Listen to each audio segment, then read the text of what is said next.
इस वीडियो में हिंदी का VVI ऑब्जेक्टिव क्वेश्चन आंसर देखने वाले हैं, जो कि एग्ज़ाम के लिए बहुत ही इम्पॉर्टेंट रहने वाला है। इसलिए वीडियो को शुरू से लेकर के अंत तक देखिएगा। ये जो ऑब्जेक्टिव अभी हम बताएंगे, इसमें से 90% क्वेश्चन एग्ज़ाम में लड़ेगा। ठीक है, तो चलिए स्टार्ट करते हैं। अब देखिए, सबसे पहला क्वेश्चन है, ठीक है, इम्पॉर्टेंट क्वेश्चन है। जितना भी क्वेश्चन अभी हम बताएंगे सब इम्पॉर्टेंट है, ठीक है। तो चलिए देखते हैं। बाल कृष्ण भट्ट की रचना बातचीत क्या है? अब बताइए, बाल कृष्ण भट्ट की रचना बातचीत क्या है? ऑप्शन नंबर ए दे दिया है एकांकी, ऑप्शन नंबर बी दिया है कहानी, ऑप्शन नंबर सी दिया है यात्रा संस्मरण, ऑप्शन नंबर डी दिया है ललित निबंध। तो देखिए, बाल कृष्ण भट्ट की रचना बातचीत क्या हो जाएगा? ऑप्शन नंबर डी क्या हो जाएगा? ललित निबंध। बालकृष्ण भट्ट की रचना बातचीत क्या है? ललित निबंध। और आप लोगों को कहीं कहीं पर निबंध भी देखने को मिल जाएगा, ठीक है। ललित नहीं रहेगा, सिर्फ निबंध भी लिखा हुआ रहेगा, तो वहाँ पर निबंध दे दीजिएगा, ठीक है। अगर ललित निबंध रहता है तो ललित निबंध दीजिएगा, ठीक है। चलिए अब देखते हैं क्वेश्चन नंबर 2।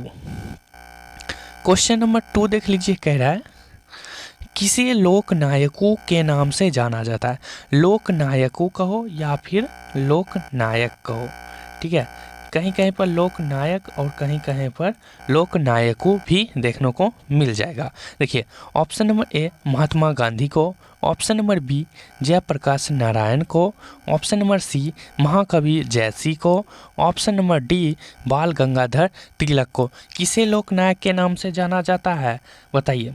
देखिए, लोकनायक के नाम से जयप्रकाश नारायण को जाना जाता है। ऑप्शन नंबर कौन हो जाएगा? ऑप्शन नंबर बी इसका सही आंसर। लोकनायक के नाम से किसको जाना जाता है? जयप्रकाश नारायण को। चलिए अब देखते हैं क्वेश्चन नंबर 3, ठीक है। चलिए क्वेश्चन नंबर 3 देख लीजिए। जयप्रकाश नारायण यानी कि उसी पर है आधारित क्वेश्चन, और ये भी बहुत इंपॉर्टेंट है, ठीक है। जयप्रकाश नारायण के बचपन का क्या नाम था? जयप्रकाश नारायण को बचपन में किस नाम से बुलाया जाता था, ठीक है। ऑप्शन नंबर ए बिट्टू यानी कि Bitu, option number B Kitu, option number C Baul, option number D Monu. Jayaprakash को बचपन में बाउल के नाम से जाना जाता था। क्या नाम था जयप्रकाश का बचपन में? बाउल। ऑप्शन नंबर क्या हो जाएगा? ऑप्शन नंबर सी हो जाएगा। चलिए अब देखते हैं क्वेश्चन नंबर 4।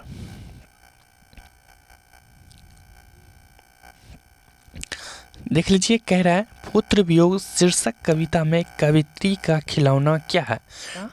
नाम तो आप लोग जानते होंगे, सुभद्रा कुमारी चौहान। पुत्र वियोग के लेखक कौन है? सुभद्रा कुमारी चौहान। सुभद्रा कुमारी चौहान का खिलौना क्या है शीर्षक पाठ के अनुसार? तो देखिए, उसका पुत्र यानी कि ऑप्शन नंबर 1 रहा है उनका पुत्र, ऑप्शन नंबर बी उनका तोता, ऑप्शन नंबर सी उनका छोटा भाई, ऑप्शन नंबर डी इनमें से कोई नहीं।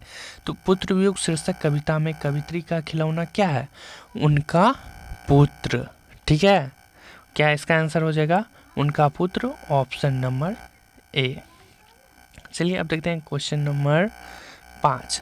5 नंबर क्वेश्चन कह रहा है उसने कहा था कहानी कितने भागों में विभक्त है यानी कि बांटा गया है? उसने कहा था कहानी को कितने भागों में बांटा गया है? ऑप्शन नंबर ए 2 भागों में, ऑप्शन नंबर बी 3 भागों में, ऑप्शन नंबर सी 4 भागों में, ऑप्शन नंबर डी 5 भागों में। तो उसने कहा था कहानी को जो है 5 भागों में बांटा गया। कितने भागों में? 5 भागों में। ऑप्शन नंबर क्या हो जाएगा? डी। चलिए अब देखते हैं नेक्स्ट क्वेश्चन।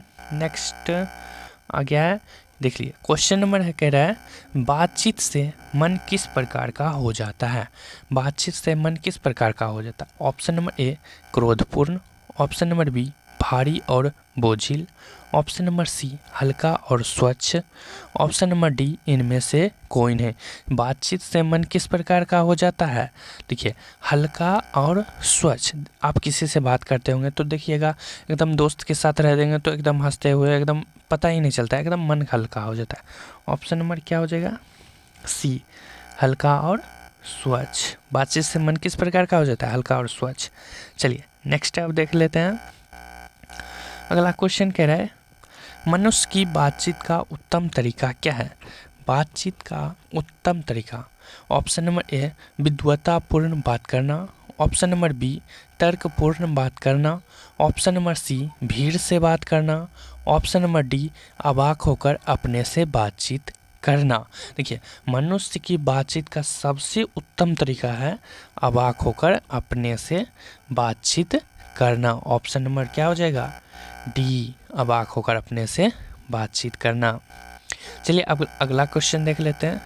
अगला क्वेश्चन देख लीजिए, कह रहा है विद्यार्थी और राजनीति शीर्षक निबंध किसका लिखा हुआ है। विद्यार्थी और राजनीति शीर्षक निबंध किसका लिखा हुआ है। Option number A Ramchandra Shukla, option number B Gulab Rai, option number C Bhagat Singh, option number D Ramdhari Singh Dinkar, short में उसको क्या कहते हैं, दिनकर। ठीक है, देखिए विद्यार्थी और राजनीति जो है, राजनीति वो भगत सिंह के द्वारा लिखा गया है। ऑप्शन नंबर क्या हो जाएगा, सी। चलिए अब देखते हैं नेक्स्ट क्वेश्चन। नेक्स्ट है, देख लीजिए, कह रहा है मुन्नी किस दिन मानक की चिट्ठी के आने की भविष्यवाणी करती है। मुन्नी, आप लोगों को कमेंट में बताना है कि मुन्नी किस शीर्षक पाठ में आता है नाम। ठीक है, देखिए मुन्नी किस दिन मानक की चिट्ठी आने की भविष्यवाणी करती है।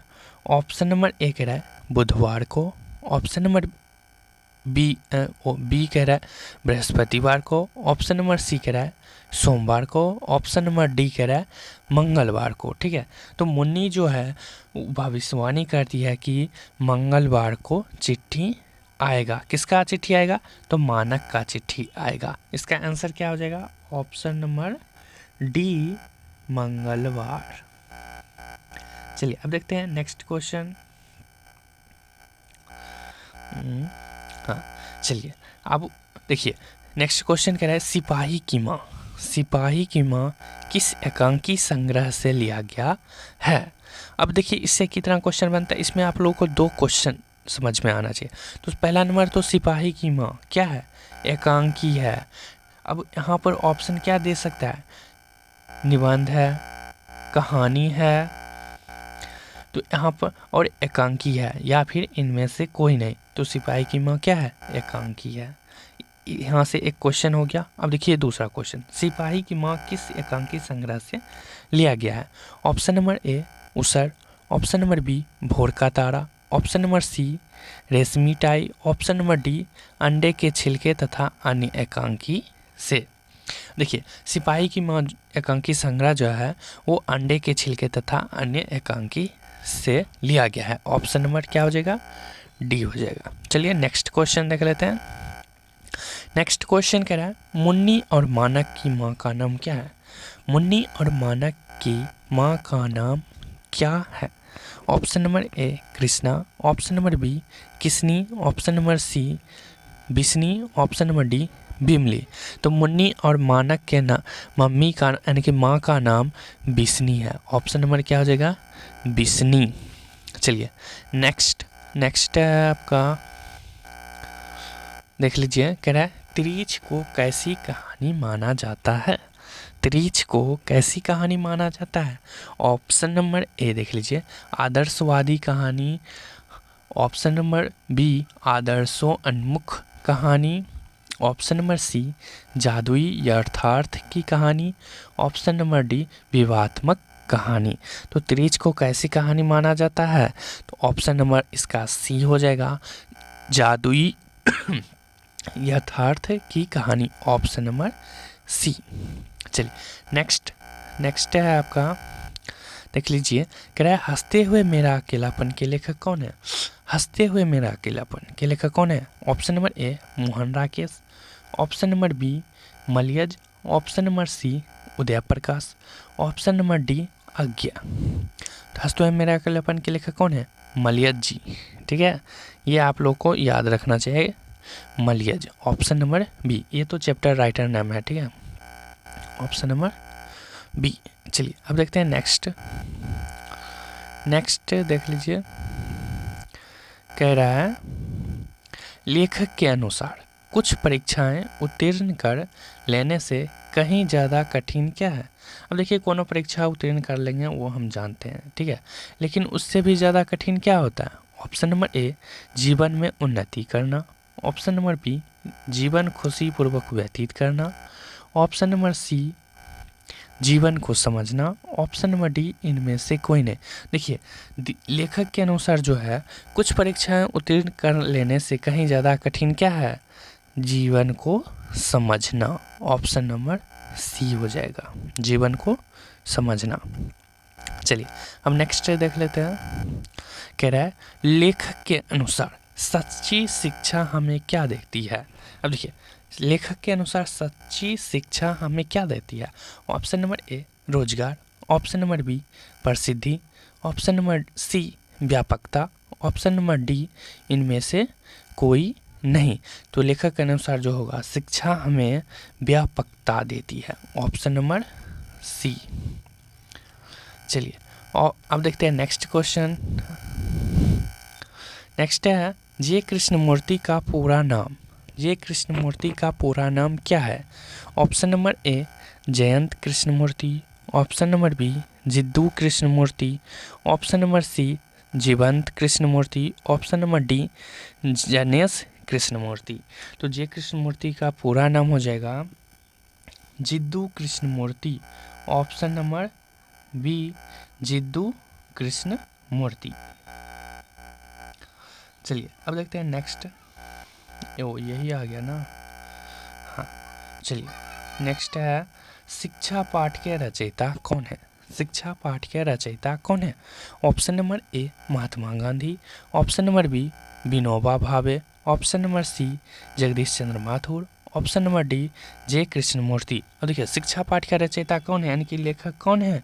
जे कृष्णमूर्ति। ऑप्शन नंबर डी हो जाएगा, ठीक है। चलिए नेक्स्ट देख लेते हैं। चलिए क्वेश्चन कह रहा है एडिसन के अनुसार असल बातचीत कितने लोगों के बीच हो सकती है? असल बातचीत कितने लोगों के बीच हो सकती है? Option number A, 2। Option number B, 3। Option number C, 4। Option number D, 5। तो असल बातचीत जो है वो 2 लोगों के बीच होता है, ठीक है। ऑप्शन नंबर ए हो जाएगा। चलिए अब नेक्स्ट देख लेते हैं। नेक्स्ट कह रहा है मैं नास्तिक क्यों हूँ यह किसका लेख है? मैं नास्तिक क्यों हूँ यह किसका लेख है? ऑप्शन नंबर ए, भगत सिंह का। Option number B, Chandrashekhar Azad का। ऑप्शन नंबर सी, सुखदेव का। Option number D, Khudiram Bose का। मैं नास्तिक क्यों हूँ ये किसका लेख है? तो ये किसका हो जाएगा? भगत सिंह का, ठीक है। मैं नास्तिक क्यों हूँ ये भगत सिंह का लेख है। ऑप्शन नंबर ए हो जाएगा। चलिए अब नेक्स्ट देख लेते हैं। नेक्स्ट है कवियों के कवि किसे कहा जाता है? ऑप्शन नंबर ए, रघुवीर सहाय को। Option number B, Jaishankar Prasad को। ऑप्शन नंबर सी, मुक्तिबोध को। Option number D, Shamsher Bahadur Singh को। तो कवियों का कवि जो है वो शमशेर बहादुर सिंह को कहा जाता है। ऑप्शन नंबर डी हो जाएगा। चलिए नेक्स्ट है क्वेश्चन नंबर उषा का जादू कब टूट जाता है? उषा का जादू कब टूट जाता है? ऑप्शन नंबर ए, सूर्योदय होने पर। ऑप्शन नंबर बी, दोपहर होने पर। ऑप्शन नंबर सी, अंधेरा होने पर। ऑप्शन नंबर डी, इनमें से कोई नहीं। तो उषा का जादू, उषा मतलब कुहासा, ठीक है। तो उषा का जादू कब टूटता है? जब सूर्योदय होता है, ठीक है। ऑप्शन नंबर ये क्या हो जाएगा? सूर्योदय। ऑप्शन नंबर ए, ठीक है। अब देखिए ये इसका पार्ट 1 हो गया, ठीक है। अब पार्ट 2 में अब इसका अगला क्वेश्चन देखेंगे। आप लोग अगर इतना क्वेश्चन याद कर लेते हो फिक्स है कि इसमें से 90% क्वेश्चन लड़ेगा, ठीक है। जितना बताएं इसमें से 90%, ठीक है। तो चलिए अब देखते हैं